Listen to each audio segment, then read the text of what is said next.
haddii uu kugu dhaco cudurka koroonaha, waa calaamad dhimasho ama geeri ah. sidaas maahan. xanuunkan dadka uu ku dhacay 80% si sahlan ama si mayl ah ayuu ku dhacay, kadibna way ka caafimaadeen. 20% dadka ayaa khatar u gashay oo isbitaal ama ICU aaday. 3% dadkaas waxay u geeriyoodeen. dadka geeriyoodayna waxyaalaha ay xanuuno kale ayay qabeen, ama difaaca jirkooda hooseeyay, ama age-kooda ayaa ama da'dooda ayaa waxay aad u weyn. marka sidaa darteed xanuunkan calaamadu ma aha geeri. xanuunkan ma ahan in laga muujiyo cabsi ama welwel fara badan. waxaa loo baahan yahayna waxa weeye in taxadar la muujiyo, lana fuliyo asbaabaha loogu hortagi karo. qadarta alle ayaanu rumaysannahay, namana seegayaan wixii inoo qoran. aragtida oranaysa wixii Ilaahay noo qadaray nama seegayaan, qadarna lama baajin karo. aragtidaas sax kuma ahan xaaladda hadda taagan. wax kasta oo koonka dushiisa ka jira Ilaahay baa qadara. xanuunku inuu kugu dhacana waxay noqon kartaa qadar Ilaahay, inuusan kugu dhicina waa qadar Ilaahay. marka sida uu Sayyidina Umar bin Khattab radiyallahu anhu yiri, nafiru min qadari Ilaahi ila qadari Ilaah. qadarta Ilaahay oo ah in xanuunku nagu dhaco, waxaan uga cararaynaa qadarta Ilaahay oo ah in xanuunku nagu dhaco. marka qadartu iyadoo jirta, laakiin haddana asbaabta waa la imaan karnaa. marka yaan arrinta laga dhigin arrin aan wax laga qaban karin oo maaragtay dadka yaan la oranay qofka Ilaahay u qadaro buu ku dhacayaa, laakiin asbaabta aan la nimaano. wararka cudurka coronavirus way badan yihiin, maxaanu raacnaa oo aanu aaminaa? way jirtaa taas oo wararka way isku dhex jiraan, run iyo been. dadkuna isku si maaha, qof walba siduu wax u sheegayaa. waxaa marka muhiim ah xilligan khatarta ah oo dhibaatadu badan tahay, cudurkaana uu si xawli ah u faafayo.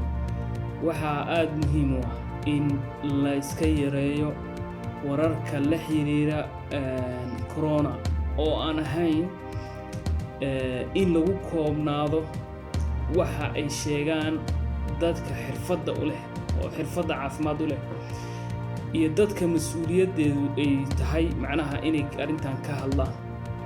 marka qof walba wuxuu sheega xarumaysan, wararku been abuur bay u wada badan yihiin. marka keliya waxaa la samaynaysaa inaad xanuunkan taxadar ka muujiso, asbaabtiina la timaado, ilaahayna tala saarato, intaan ku koobnaato. wararka been abuurkaana aadan dheg u raaricin oo aad iska joojiso, waxay keeni karaan inaad macnaha xanuunkan uu kugu keeno adiga laftirkaaga xanuun nafsi ah, ama ay dhici kartaba inay ku saamayso aad dadkii ka qayb qaadanaya in xanuun wararka been abuurka afaafiso qayb ka noqoto. iska daa, iskana yaree wararka been abuurta oo suuqa socda. wararka socda waxaa ka mid ah Muslimka iyo Afrikaanka kuma dhaco xanuunkan, sidoo kale dhulka kuleelaha kama dhaco. fikirkaasi waa fikir 100% aan sax ahayn, sababtoo ah cudurku hadda dalalka adduunka oo dhan buu ka dhacay. dalalkii gaaladaha uu ka dhacay, dalalkii islaamka ahaa buu ka dhacay. taariikhda hore markaan dib u fiirno islaamkana, waqtigii Umar radiyallahu anhu waxaa Shaam ka dhacay daacuun aad iyo aad u ballaaran oo culimada taariikhdu ay ku qiyaaseen dadka ku dhintay 25 ilaa 30 kun oo qof oo muslimiina. oo marka maanta xaalkan ku sugannahay iyo sidaan diin iyo dhaqan ka nahay, naga wanaagsanaa, naga dambi yaraa, naga faaxisho yaraa, naga sunno wanaagsanaa, naga edeb iyo akhlaaq fiicnaa, naga dambi yaraa. saas way tahay muslimiin bay ahaayeen, qadaa wal qadar bay aaminsanaayeen. saas way tahay kumanaan kun baa ku dhimatay maarta daacuunka Shaam ka dhacay.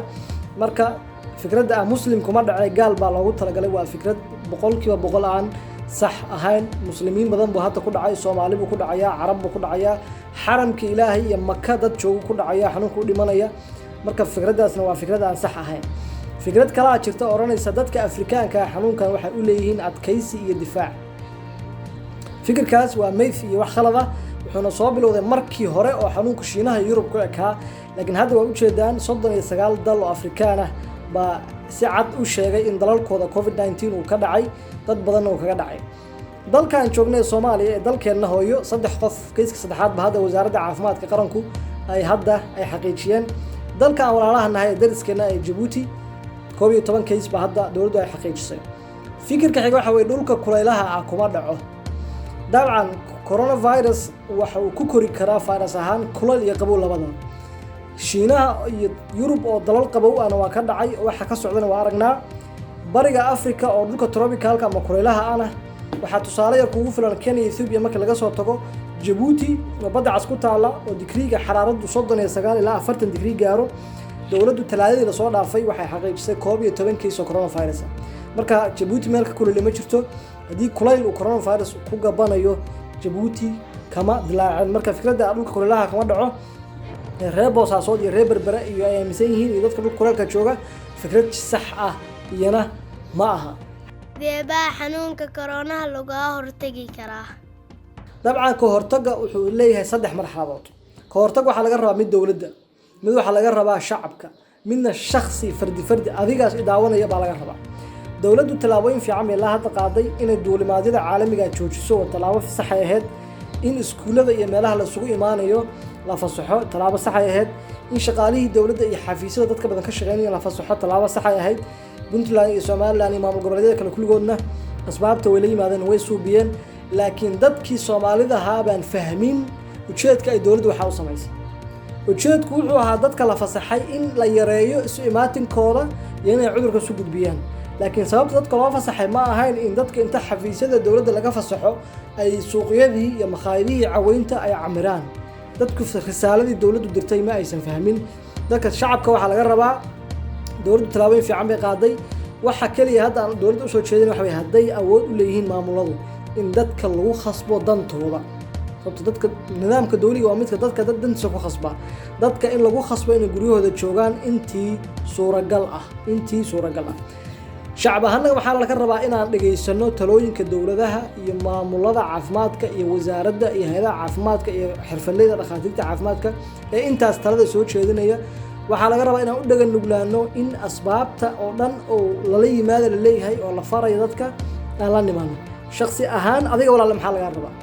walaal adiga waxaa laga rabaa inaad la timaadid asbaabta khaaska ah ee aad samayn kartid wixii aad u awoodid, inaad nadaafadaada ku dadaashid, faradhaqa ku dadaashid, gurigaaga joogtid, cunto fiican cuntid, wado kugu filan seexatid, salaanta iyo contactiga dadka iyo maartay xiriirka dadka aad maartay aad yareysid.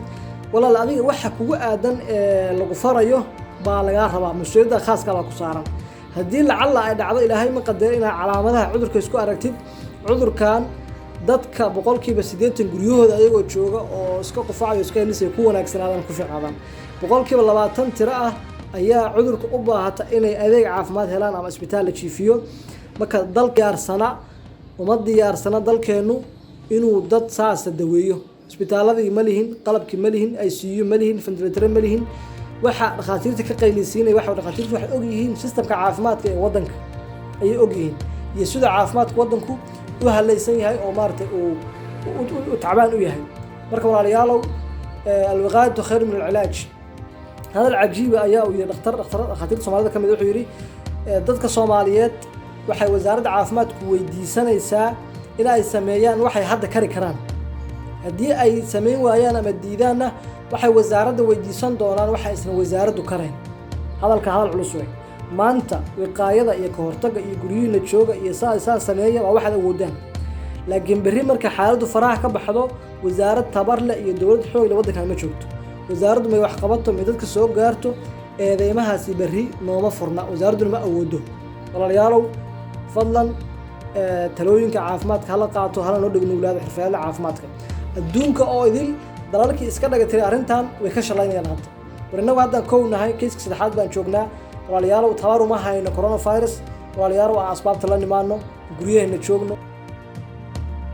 sida la sheegay dadka habdifaaca jirkooda uu hooseeyo ayuu xanuunka koronaha soo ritaa. haddaba sidee baan kor ugu qaadi karnaa habdifaaca jirkeenna? ilaahay subxaanahu watacaala jirkeena wuxuu ku abuuray selal ama unugyo habdifaaca jirka ka qayb qaata. maalin kasta malaayiin ama kumanaan ayaana soo weerara unugyo dhib noo ah jirkeena u ah, innagoo mararka qaybtood aanan ogaan habdifaaca jirkeena darteed waxay sababtaa in xanuunadaasi meesha ama unugyadaasi dhibaatada noole ay meesha ka saaraan habdifaaca jirkeena. kor loogu qaadi karo habdifaaca jirkeena waxaa kow ka ah in nafaqada ay noqoto mid isku dheelitiran, oo micnaheedu tahay noocyada nafaqa in macnaha isku dheelitiran yihiin oo fitamiiniski, proteiniski, carbohydrateski, oo intaba cunooyinka aan cunno ay ka yimaadaan, oo ay ka mid tahay carbohydrateska matalan waxaa ka yimaadaan canjeerada noocyada aan cunno iyo roodhiga oo kale, iyo cunooyinka burka laga sameeyo iyo waxyaalaha sokorta lagu daro, waxyaalahaas oo dhan carbohydrateska ayay tahay. waxaa kaloo iyadana jira vitaminiska oo badanaa qudaarta ay ka yimaada, iyo sidoo kale proteiniska oo ah hilibka aan cunno. marka saddexdaasi in la isku dheelitiro, marka si gaar ah vitamin C iyo D habdifaaca jirka kor ayuu usoo qaadaa. marka waxaa loo baahan yahay in la isticmaalo badanaa liinta iyo qudaaraha noocyadeeda ayaa laga helaa vitamin C-ga. sidoo kale waxyaalaha kor loogu qaadi karo habdifaaca jirkeena waxaa ka mid ah inaan jirkeenu dhaqdhaqaaq sameeyo, oo ama exercise ama in maalintii ugu yaraan aad socoto oo aadan noqon qof iska fadhiya. sidoo kale waxyaalaha welwelka oo kale wuxuu hoos u dhigaa welwelka faraha badan hoos loo dhigo weeye. welwelka wuxuu keenaa in hormoono stress hormone la yiraahdo uu soo daayo, kadibna habdifaaca jirkeena hoos u dhigo.